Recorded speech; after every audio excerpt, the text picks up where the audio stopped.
Et du coup, je ne sais plus comment commencer, parce qu'avec avec toutes ces misères,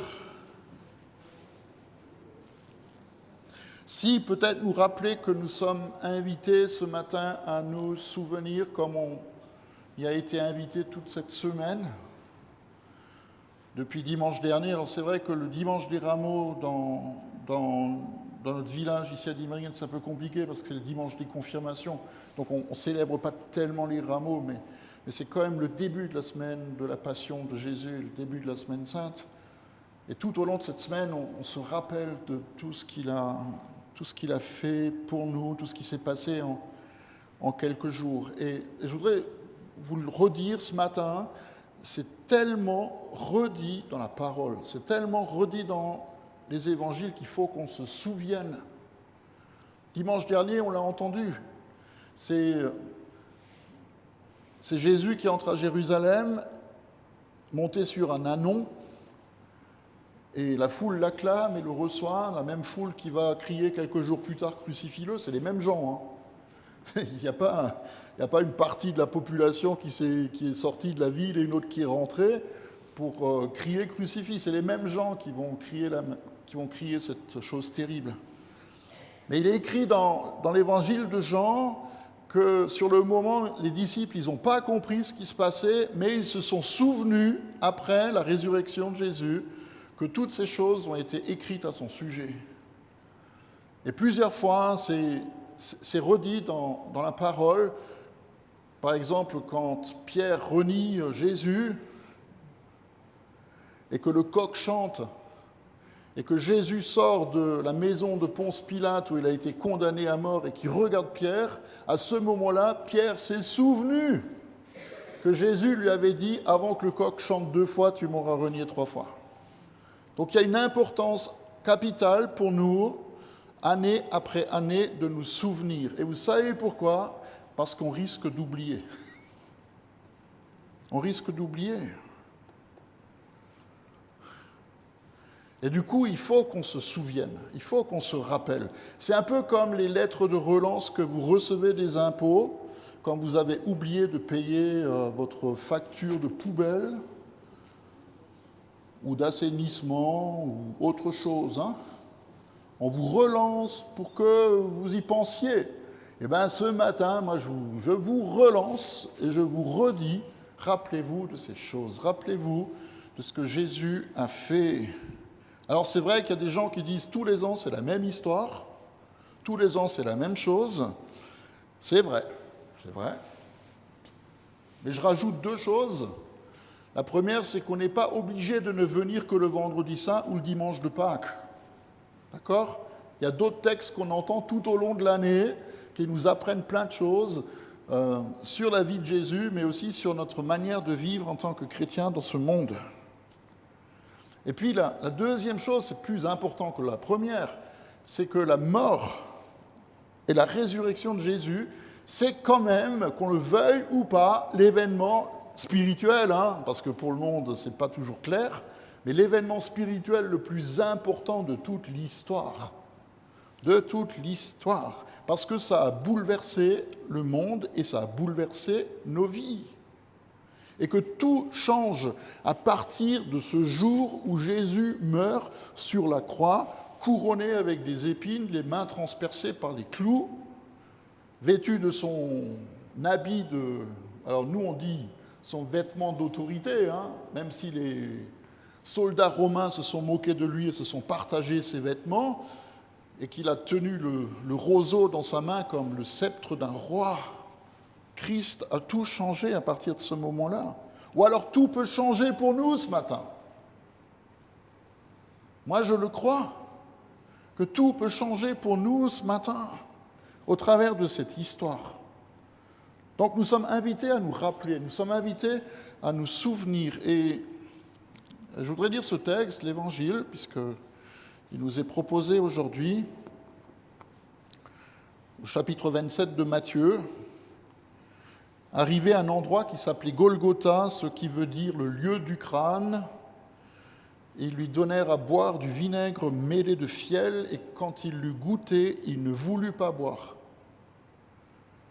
Et là, ils le crucifièrent, Puis se partagèrent ses vêtements en tirant au sort afin que s'accomplisse la parole de l'Écriture. Ils se sont partagés mes vêtements et ils ont tiré au sort mon habit. Puis ils s'assirent et le gardèrent. Et pour indiquer le motif de sa condamnation à mort, on écrivit au-dessus de sa tête, « Celui-ci est Jésus, le roi des Juifs ».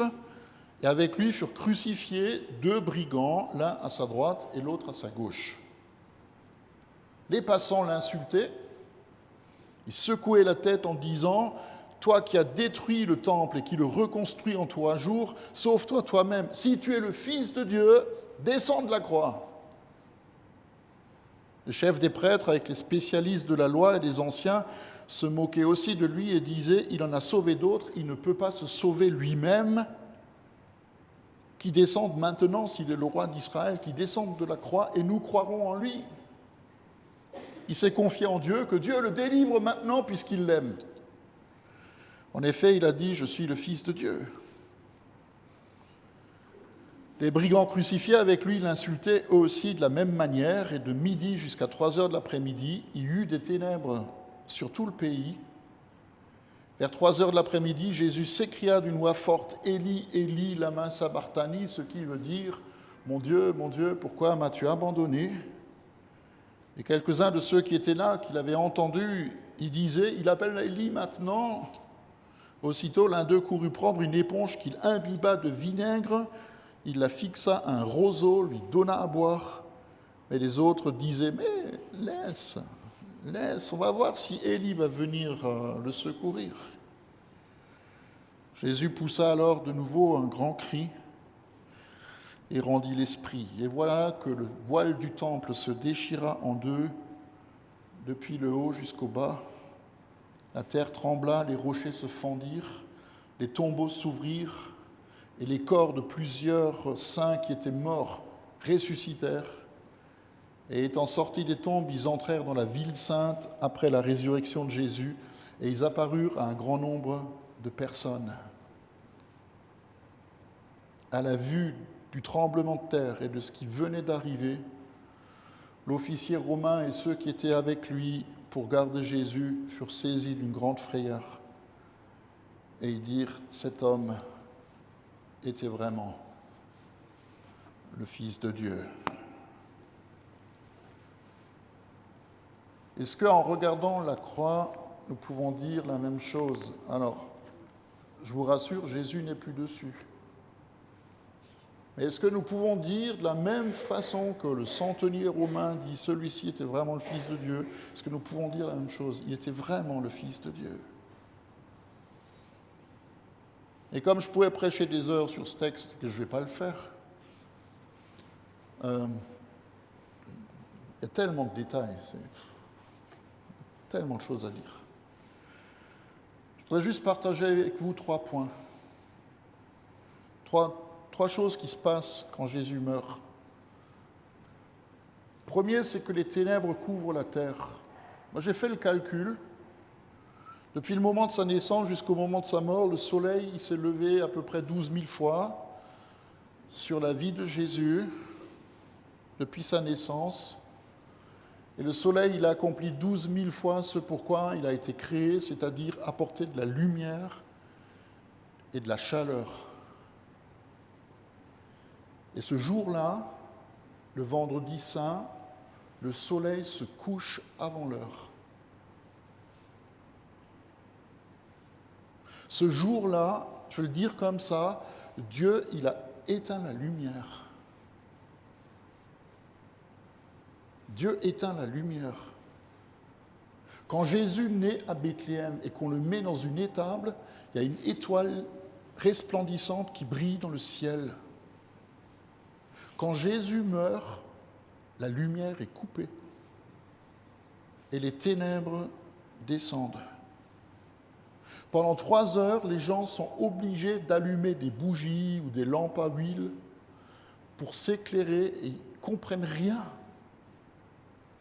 Et ça fait juste penser à ce texte de Romains 8, c'est comme si la nature, Paul il dit, la nature elle gémit, et on s'en rend compte. La nature elle gémit, la nature elle crie La nature, elle appelle au secours. C'est comme si la nature, à ce moment-là, elle criait au secours de la même façon. Parce que la lumière s'éteint. La malédiction que la terre porte en elle. Rappelez-vous ce que la Genèse nous dit, hein, quand l'homme doit travailler. Hein, il y en a qui ont de la chance, ils sont à la retraite. Mais quand l'homme doit travailler, labourer la terre, la malédiction nous dit quoi? Que la terre vous donnera des épines et des ronces. Mais la malédiction de la terre, on la pose sur la tête de Jésus au travers de la couronne d'épines. Et cette malédiction, elle se montre le vendredi saint. Tout est sens dessus, dessous. Alors qu'il devrait faire jour, il fait nuit. Quand j'ai cherché notre ami Steve, il y a 15 jours, à la gare de Saarbrück, et qu'on est arrivé en traversant les villages jusqu'à Diemringen, il m'a dit, vous vivez dans un drôle de pays. Alors déjà, il est anglais, alors bon, ok. Mais vous vivez dans un drôle de pays, parce que quand on entrait dans un village, les panneaux étaient retournés. Et ils disaient, c'est quoi ce truc-là? À Paris, ils ne connaissent pas ça. Mais tout est sens dessus, dessous, on marche sur la tête. Le soleil qui devrait briller, tout d'un coup, il ne brille plus. Les ténèbres qui ne devraient pas être là, tout d'un coup, elles descendent sur la terre. Alors que tout devait être réglé, en tout cas aux yeux des chefs du peuple, de Ponce Pilate, de tous les puissants de ce moment-là, la terre commence à trembler. Et pourtant, c'est le jugement de Dieu qui tombe. Alors il tombe sur les gens, hein. C'est vrai. Alors on ne l'a pas lu parce qu'on n'avait pas le temps, mais quand Jésus porte la croix, il y a des gens qui se moquent de lui et qui disent que ton sang, il tombe sur nous et nos enfants. Moi je suis désolé, moi je n'appelle pas ça une bénédiction, j'appelle ça une malédiction, on se maudit soi-même, et il ne faut pas que nous oublions qu'un siècle après, vendredi saint, un siècle plus tard, Israël, Jérusalem est rasée, la ville entièrement rasée par les Romains et tous les Juifs déportés. Ton sang qui tombe sur nous et nos enfants, c'est arrivé. Dieu, il entend ce qu'on dit. Et en réalité, je vais le dire comme ça, la malédiction, elle ne tombe pas sur eux, mais elle tombe pour eux. Elle tombe pour Judas qui a vendu Jésus. Elle tombe pour Pierre qui l'a renié. Elle tombe pour Ponce Pilate qui s'est lavé les mains en disant « c'est plus mon problème ». Elle tombe pour le peuple. Elle tombe pour les soldats qui lui ont arraché la barbe. Moi, je ne sais pas, c'est un détail, c'est la première année où ça m'a marqué ce truc-là. C'est peut-être parce que je porte un peu la barbe. Mais essayez de vous imaginer la souffrance, la douleur que c'est que quelqu'un vient et t'arrache la barbe. Vous pouvez essayer avec Marc, peut-être, parce qu'il a une barbe un peu plus longue. Non, mais on va s'abstenir. Mais est-ce qu'on réalise la souffrance que ça doit être quand quelqu'un te prend les poils de ta joue et te les arrache?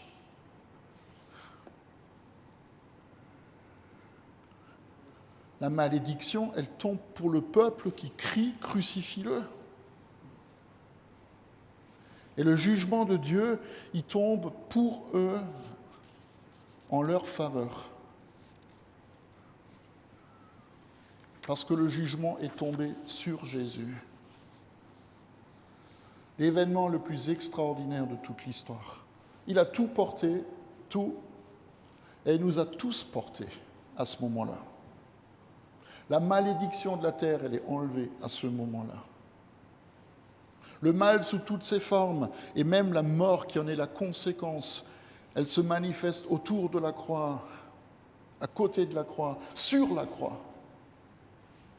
Et c'est dans cette obscurité que Jésus va citer le psaume 22. Alors, il y a des théologiens qui disent, je crois qu'ils ont raison, que Jésus ne s'est pas contenté de dire le premier verset du psaume 22, qui dit quoi? Mon Dieu, pourquoi m'as-tu abandonné? Mais qui va réciter sur la croix tout le psaume 22. Et vous savez comment il se termine, le psaume 22 ? Je ne l'ai pas lu exprès tout à l'heure. Je garde l'effet de surprise. Mais le psaume 22, il se termine de cette façon-là. À ceux qui vont naître plus tard, c'est-à-dire nous, nous tous qui sommes là, à ceux qui vont naître, on racontera ce qu'il a fait pour sauver son peuple. Et il y a une autre traduction que j'ai cherchée qui dit la chose suivante. Écoutez, on racontera ce qu'il a accompli aux gens qui vont naître, au peuple qui va naître, parce qu'il aura accompli toutes choses. Le dernier mot que Jésus prononce sur la croix, c'est quoi ? C'est « tout est accompli ». Alors c'est une invitation pour vous à relire le psaume 22 chez vous. Mais tout est accompli au travers de Christ. La deuxième chose que j'aimerais dire, c'est que Dieu a détourné son visage, mais ne l'a pas abandonné. Pendant très longtemps, j'ai cru que Dieu il a abandonné Jésus parce qu'il ne peut pas voir le péché. Puis je me suis dit, mais c'est faux en fait. Parce qu'un des titres que Jésus porte dans l'Évangile, c'est qu'il était l'ami des pécheurs. Alors comment est-ce qu'il peut être l'ami des pécheurs et se détourner du péché ? Il l'aurait abandonné depuis longtemps.